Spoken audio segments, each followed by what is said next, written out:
Hi, everybody. It's Mark Rushton at markrushton.com. It is Friday, January 8, 2021, and this one is called Biggie Wrote Us the Manual, the Notorious B.I.G.'s 10 Crack Commandments as applied to the music industry today.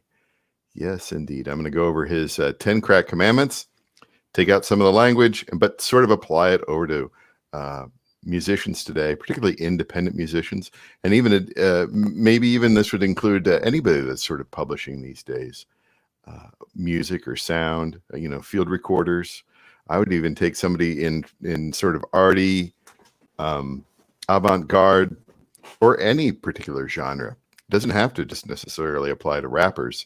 Of course, he's talking about something else here, but these 10 crack commandments can be applied to other ways.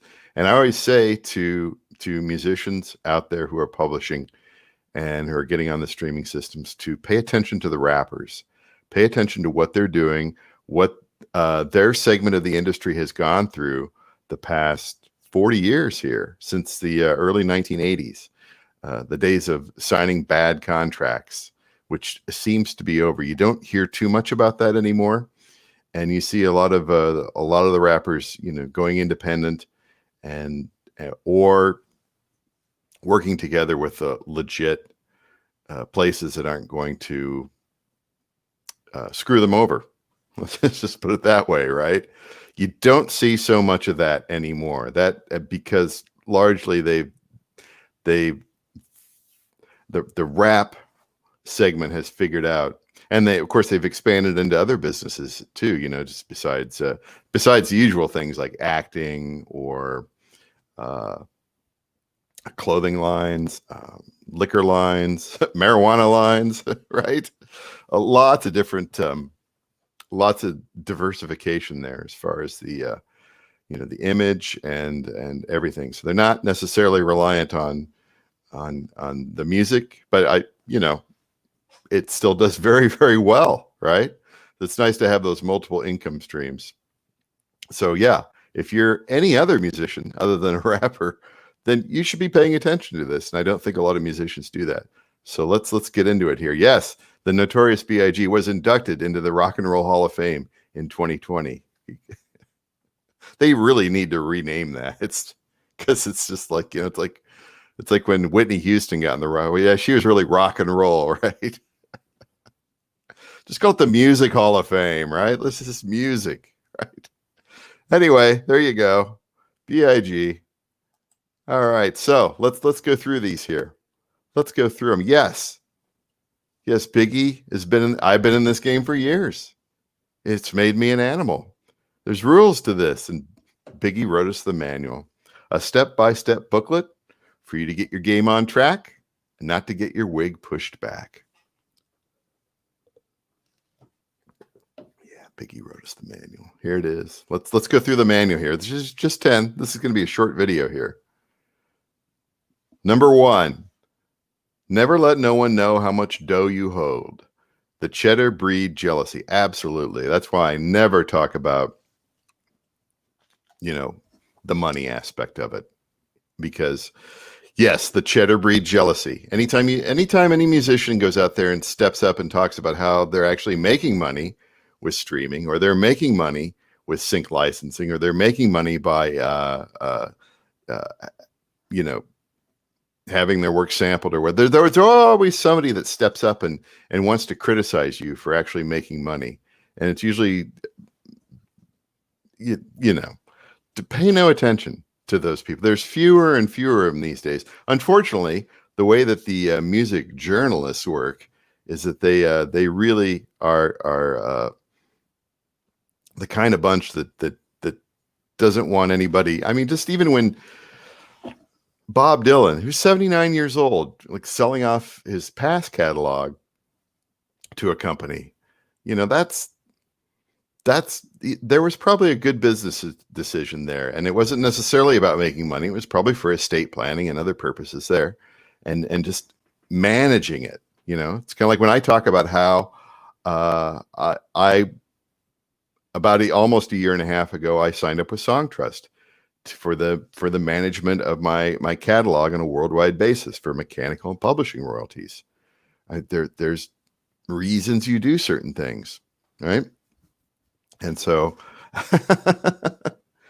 but yeah, I don't ever talk about, like, I'd say, yeah, I'm doing good with this, right? But I'm not going to tell you how much money. I'm not going to show you. Why would I do that?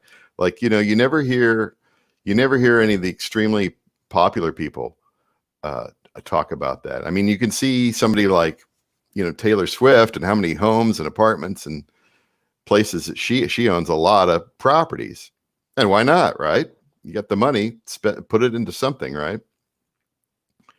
Other than other than crack, right? Or alcohol or rehab or whatever, lawyers. Yeah, you don't need that. But yeah, never let anybody know how much you're making.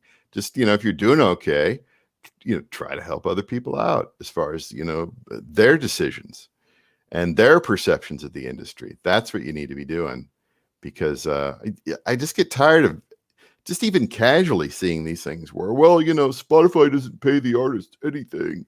It's nothing could be further from the truth. It's like, well, I can't afford to live in Brooklyn with my gigantic band. Well, maybe you need to live somewhere else, right?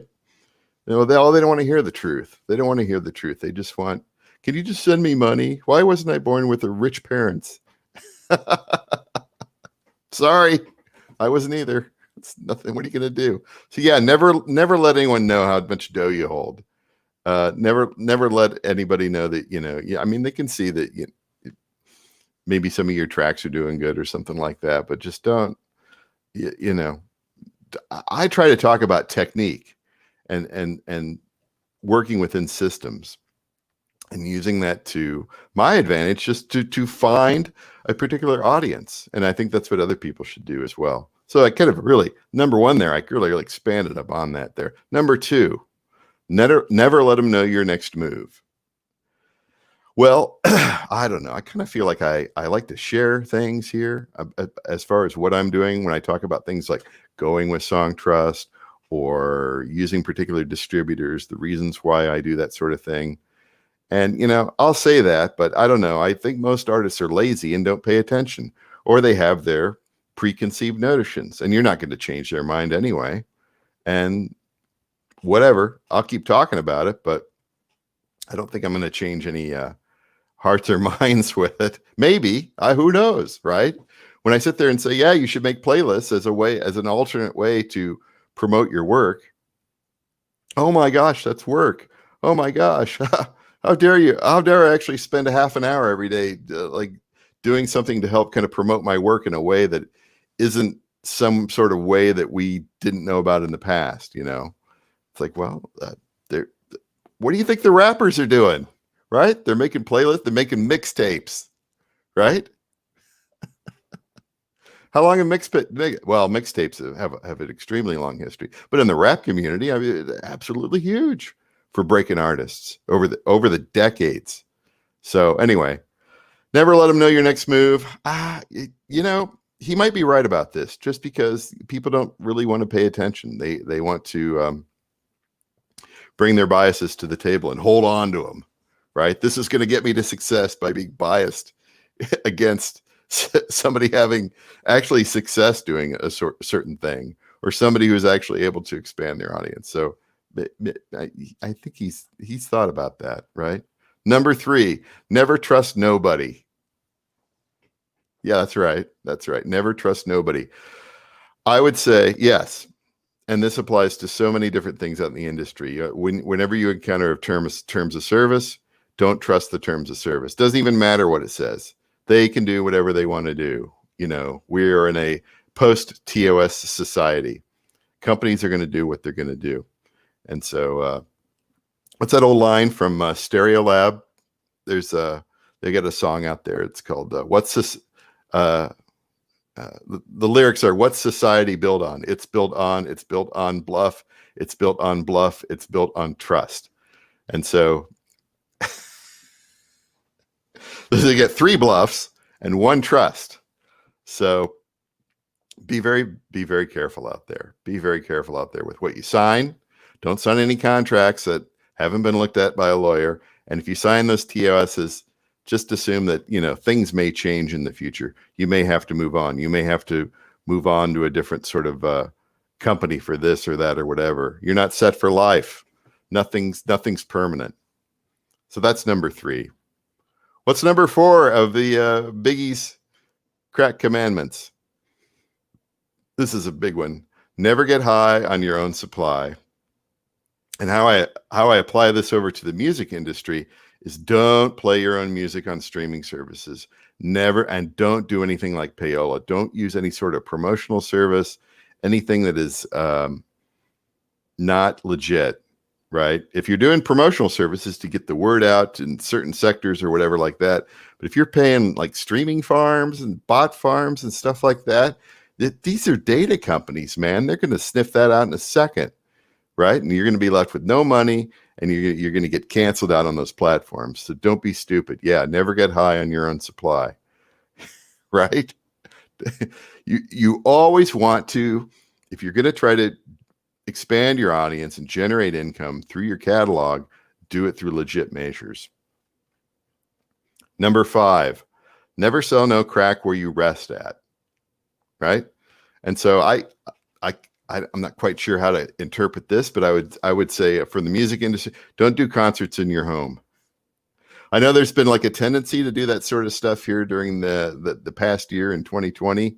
You know, either living room. There have been the things with the living room concerts, and those maybe, I don't know, in your own home, maybe in somebody else's home, right?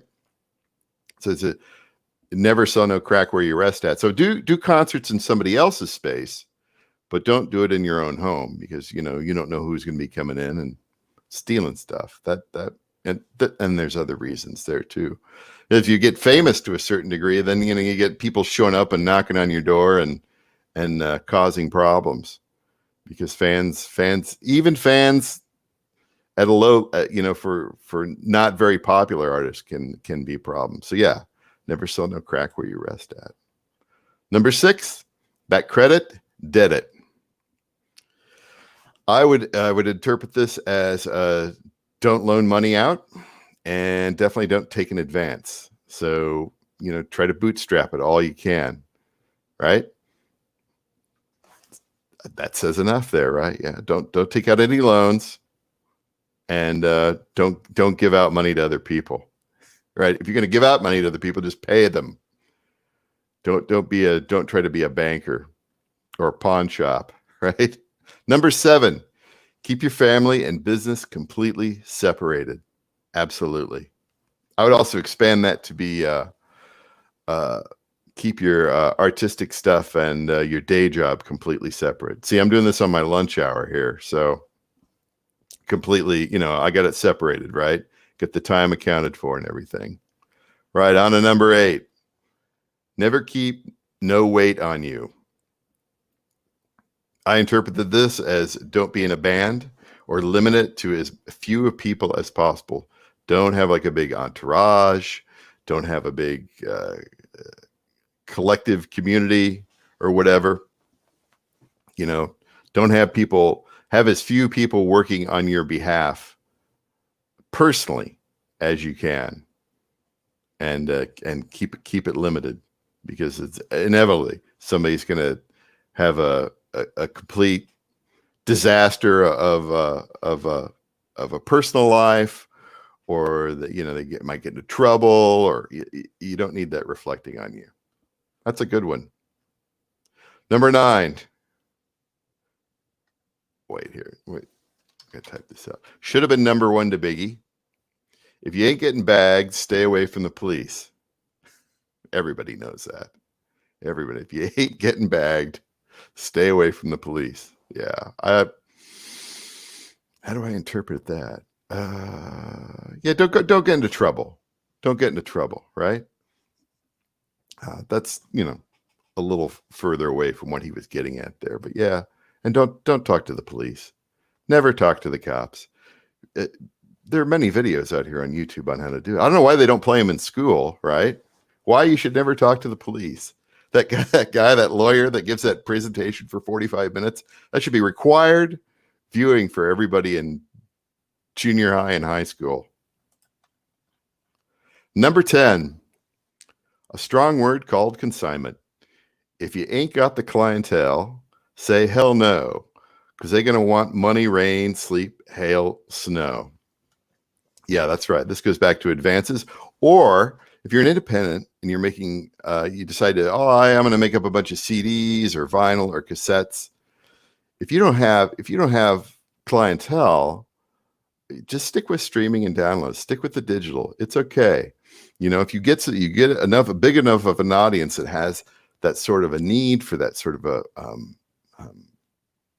product in the future, like a physical media or something like that, then at that point, you engage your audience. Then you go ahead and create a whole bunch of that. Otherwise, you got inventory sitting around and it becomes a mess.